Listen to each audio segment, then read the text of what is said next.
এখানে একটা মিনি বার,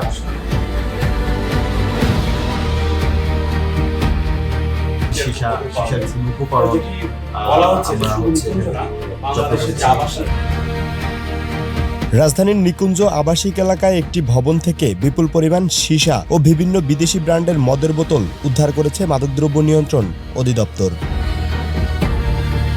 ঢাকার বিভাগীয় গোয়েন্দা কার্যালয়ের উপপরিচালক মেহেদী হাসানের নেতৃত্বে পরিচালিত এ অভিযানে বাসাটি তল্লাশি করে উদ্ধার করা হয় প্রায় 2 কেজি সীসা ও সংশ্লিষ্ট উপকরণ। এছাড়াও বাসা থেকে পাওয়া যায় প্রায় 15টি বিভিন্ন বিদেশি ব্র্যান্ডের মদের বোতল, যা অবৈধভাবে সংরক্ষণ করা হচ্ছিল বলে জানায় কর্তৃপক্ষ। অভিযান চলাকালে ঘটনাস্থল থেকেই দ্বৈত নাগরিকত্বধারী এক বাংলাদেশিকে গ্রেফতার করা হয়। প্রাথমিকভাবে ধারণা করা হয়েছে তিনি দীর্ঘদিন ধরে এসব অবৈধ কার্যক্রমের সঙ্গে জড়িত ছিলেন। আমরা হচ্ছে আমাদের গোয়েন্দা ইউনিটের গোয়েন্দা তথ্যের ভিত্তিতে আমরা অপারেশন করে থাকি এবং আমরা দেখেছেন যে আমরা ইয়াবা ল্যাব, কিটামিন ল্যাব, পুশ ল্যাব, মদের ভেজাল মদের কারখানা আমরা হচ্ছে আজকে যে নিকুঞ্জের জায়গাতে আমরা এবং তারই ধারাবাহিকতায় এই যে নিকুঞ্জের পাশে আমাদের কাছে গোয়েন্দা তথ্য ছিল যে এখানে একটা মিনি বার, সীসা এবং মদের বার প্রস্তুত করে একটা গ্রুপ এখানে অভিযান চালানো হয়েছে, তারা ব্যবহার করছিল। সেই গোয়েন্দা তথ্যের ভিত্তিতে কিন্তু আজকে আমরা সেই অভিযান করি। সেখানে আমরা হচ্ছে দেখেছেন আপনারা হচ্ছে সীসা ব্যবহার করা হচ্ছে, সীসার বিভিন্ন উপকরণ আমরা হচ্ছে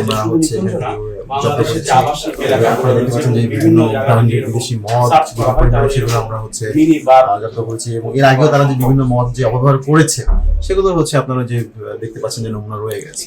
আমরা আসলে আমরা হচ্ছে এর সাথে কারা জড়িত এবং এর ফরওয়ার্ড ব্যাকওয়ার্ড লিঙ্কেজ অ্যানালাইসিস করে আমরা এর সাথে সংশ্লিষ্ট অন্য কেউ থাকলে তাদেরকে মাইনেতে নিয়ে আসবো। এখান থেকে আমরা রুবেল নামে একজন ব্যক্তিকে আটক করেছি, তাকে আমরা জিজ্ঞাসাবাদ করছি এবং আমরা জিজ্ঞাসাবাদে আরো তথ্য যে আমরা যে তথ্য পাবো সেই তথ্যের ভিত্তিতে আমরা আসলে পরবর্তীতে আরো আমরা অনুসন্ধান চলছে, আমাদের তদন্ত চলবে।